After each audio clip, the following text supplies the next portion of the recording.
Now, if I said to you the names of Charles Darwin or Carl Jung or Sigmund Freud, then you would probably realise that I was talking about some fairly eminent scientists whose work had contributed significantly to our understanding of human nature and really what it means to be alive.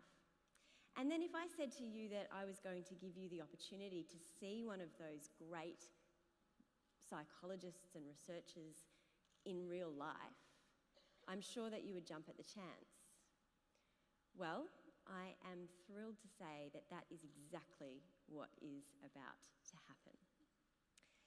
Richard Ryan is one of the most eminent psychologists in the world today. The impact of his work is immeasurable. The theory that he's about to speak to you about today is it's called self-determination theory. And when I was researching his work, Google Scholar had cited one of the books he's written 30,000 times. Words cannot express how extraordinary it is that he's here to speak to us today. So please welcome him to the stage.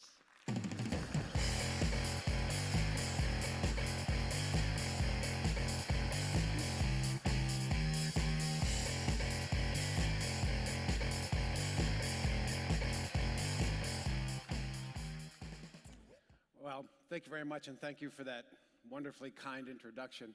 Really happy to be here and see so many happy faces today. My name is Richard Ryan, and I'm a clinical psychologist, psychotherapist, and a motivation researcher. And I've been doing motivation research for a very long time. Let me just put this back for a second. I want to say that self-determination theory is really a body of work done by a whole community of people across the globe, and it's led to a lot of research and a lot of evidence-based interventions in organizations and clinics and schools and in families. And I'm really happy to be a part of that movement as it's occurred. And it's been disseminated in a lot of popular books of recent times in many different fields. And clearly in this 15-minute talk, I'm not going to be able to cover a lot of self-determination theory. And one of the things that I just wanted to say right from the outset is to give you an apology. Most people, when they think of a motivation researcher who's going to speak, they think about motivational speakers. They think, I'm going to say something exciting, inspire you for the next few days. You'll sit on the edge of your seats. Maybe some of you could walk on some hot coals. But this is more my style. I'm a numbers person, a scientist. I kind of care about what the truth is about the various formulations we have about what brings us to happiness. And I also want to uncover the myths that we also have. And that brings me to the topic that I want to have in today's discussion, which is just about the connection between these two things, which is life goals and happiness. And we all have some life goals. Some of us aspire to be rich and famous. Some of us aspire to be givers to our community. And one of the things that we think very much in self-determination theory is not all life goals pay off with the promise that's offered. So people pursue a lot of life goals, and in pursuing them, they don't get their basic psychological needs fulfilled. And the result of that is they don't get the happiness they hoped for. Whereas other life goals seem to have a greater payoff, and that's what I'd like to discuss just a bit. But I want to say our work in this area is not original. This question about what kind of life goals, what kind of aspirations we have and its relationship to happiness goes way back to ancient times, and in particular the work of Aristotle and his concept of Eudaimonia. Eudaimonia is roughly translated as living well or really flourishing, and Aristotle argued that when you have eudaimonia, you're living a life of virtue and of excellence. You're pursuing the things that are really intrinsically worthwhile. And he thought most of the people around him at the time didn't get it. In fact, he says here that to judge from their lives, most people, and he says he are the most vulgar, seem to suppose it to be pleasure, and therefore they favor a life of consumption. And he didn't agree that this was the right way to go in life. He said, in fact, that the people who are happy are those who've cultivated their character and their mind, and they've kept the acquisition of external goods to moderate limits. But people who are unhappy, and here I quote him again, are those who've managed to acquire more external goods than they can possibly use, but they're lacking in the goods of the soul.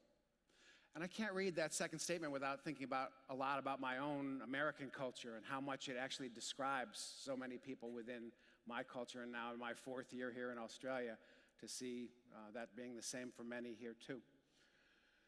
Now, this was Aristotle's position. It was really an empirical position, not a philosophical one. He was saying that the full life, the happy life, would be one where people are pursuing virtues and developing their potentialities to the fullest. But not all philosophers have agreed with him, and we have some modern philosophers who strongly disagreed. Here's one of them. He's a very, very, very prolific author, and has some amazing titles like "Have I Told You How Wealthy I Am?" I think he has. But not to give him all the credit for that position. Really, we have a lot of cultural messages that are in the same direction. We're told a lot that if we're going to be happy if we consume the right things, we have the right possessions, if we pursue successful careers. These are going to be the roadways to a good life. And so, we have a question here, a debate. Who's right in this? Is it Aristotle or is it Trump? And I want to point out that, despite their philosophical differences, you do notice the same hairstyle, right? So we wanted to address this question empirically as researchers, and this is work I really started with Tim Kasser when he was a student at Rochester. And we started this work just by going around to all kinds of groups and asking people, what are your life goals? What are you aspiring to in this life? And there were many different answers to that question, but we found that there were a couple of groups of life goals that kind of went together. And one was a group of goals we called extrinsic life goals. And these are things like making money, getting power, becoming popular or famous, having the right image, being attractive in some ways. People who like one of these aspirations typically like the others. They kind of hang together strongly. And another group that we found, though, were people who, when you ask them what they wanted to do with their lives, they said, I want loving relationships, or I want to really give to my community, or I want to keep growing and learning. And those things also tended to hang together, so people would tend to favor either intrinsic or extrinsic life goals. And then we would survey people after asking them about their life goals, about their mental health or their wellness. I just want to show you one of our early studies. This is just correlation of results. And this was urban adults. We were going door to door and surveying people and asking them about their life goals and then saying, would you fill out this mental health or physical health survey?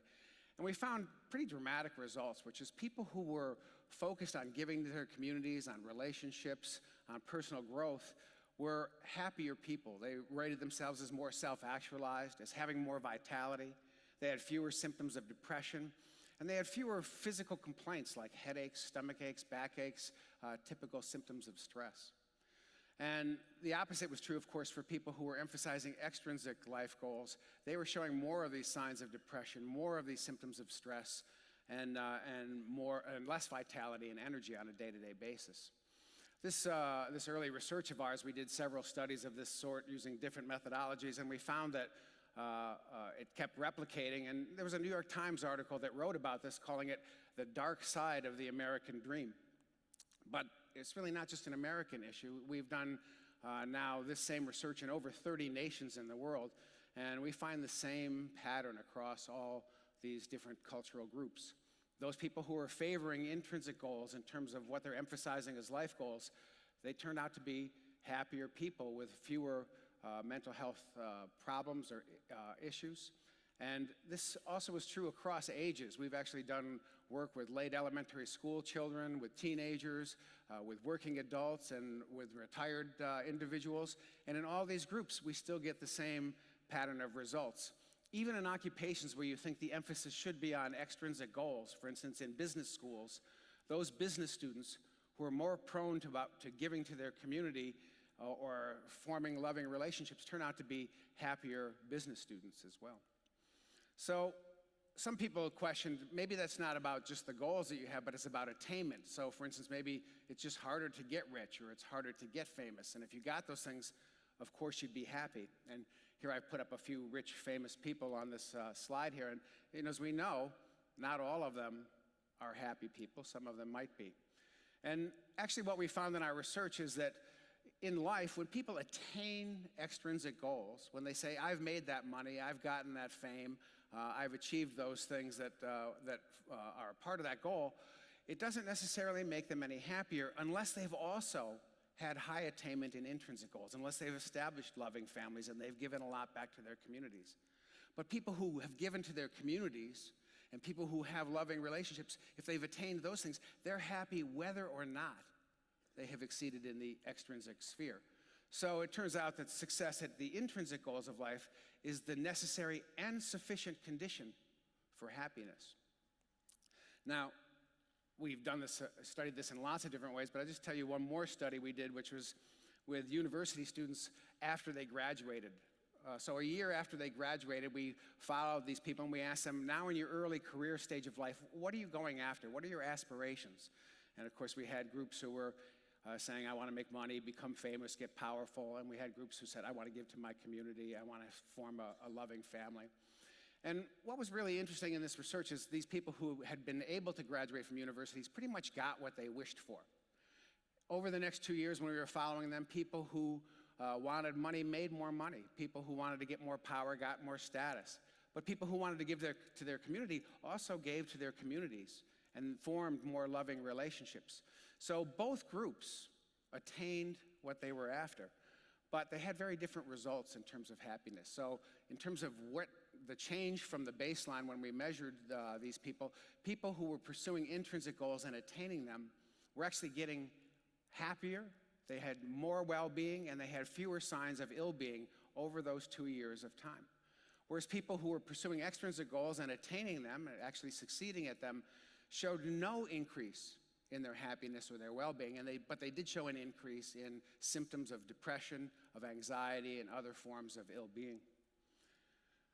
So I just want to give you one more example of this, and this is not my research, but it was done by Sheldon and Krieger Krieger's a lawyer who's become enamored with self-determination theory, and so he was a big part of this research. And in this research, they surveyed lawyers around the United States. I think they had 7,000 lawyers in their sample. And they separated them into 3 groups. One group was a group of lawyers who they called social advocacy lawyers. And these are people who went into law with some intrinsic goals in their hearts. They wanted to work for the protection of the environment, or they wanted to work against social injustice or provide services for the poor. And they formed, about a third of this large group of lawyers. Another group, though, was what they called the money lawyers, and this was a large group of lawyers who really went into the profession because they were going to make the big bucks. And they tended to work for hedge funds, or they worked for corporations, probably defending against the environmental regulations that the social advocacy lawyers were working for, but they were in there for the money. And they got, like our college graduates, they got what they wished for. This group of money lawyers was substantially better off financially than the social advocacy lawyers. But remarkably, when it came to the richness of happiness, the richness of well-being, it is the social advocacy people who were significantly higher. Not controlling for income, because if you control for income, it would only exaggerate that result greatly. So they were unhappy, and kind of a sad part of the money lawyer scenario is that in their unhappiness on a day-to-day basis, because they're not pursuing something that they have high purpose for or high mission, they felt a lot of stress and a lot of pressure, and the way they tried to solve that problem is buy more things. Maybe another vacation home, maybe a second Mercedes. Maybe that will now make me happy. But that's a vicious cycle that added nothing to their overall happiness. So this pattern is a pretty clear pattern to this point, and sadly it describes a lot of cultural movements too.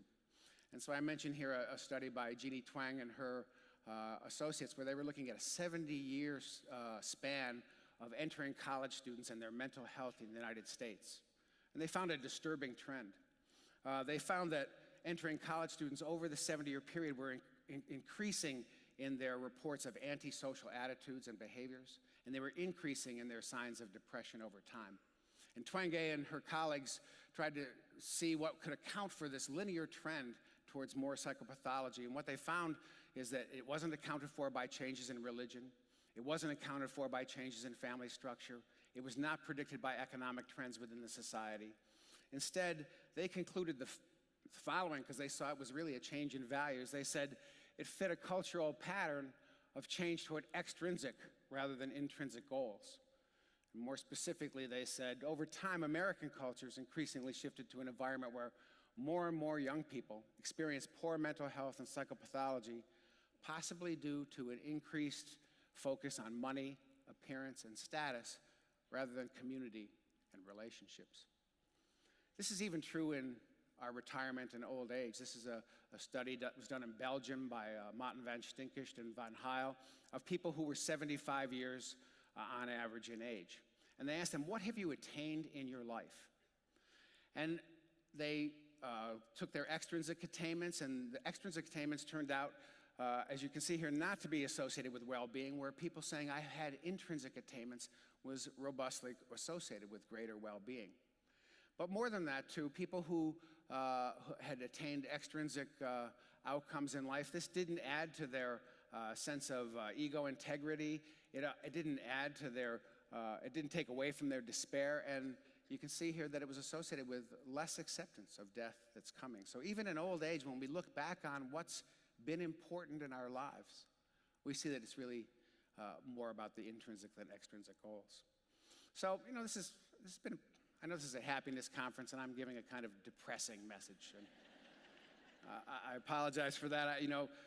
The message has been so far that pursuing wealth, money, and fame won't get you there. Pursuing love, pursuing community will. And so when we get to what you should do, I just want to, in my last couple minutes here, emphasize a couple things. One is the intrinsic value of personal growth. When we think about that, we think about pursuing the things that are really meaningful, both in your vocations and your avocations, like the social advocacy lawyers, going for something that has a purpose. You're always also, I think, is looking for novelty and always wanting to learn. Auntie Rhonda, who was in the green room in the back, she said, take a new pathway every day. I really like that idea. That's adding to personal growth. And when you do that personal growth, of course, it's adding to your basic psychological need satisfaction, and this will increase your wellness overall. Secondly, relationships is another intrinsic goal, and this is the most universally rated important goal in all the cultures we study, and really, it's the most important contributor to overall life satisfaction.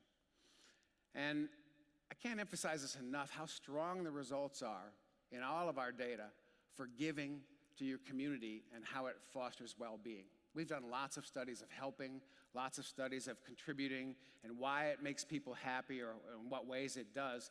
And when you give to others, you're doing several things that satisfy what in SDT we call basic psychological needs. When you're giving to others and helping others, that helps you to feel effectiveness or competence in the world.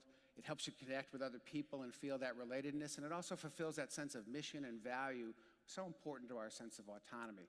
So this turns out to be a very important way to happiness, so to speak, and it's no wonder to us then that people like to do good, because when they do good, not because they're trying to do this, but they also turn out to do well for themselves.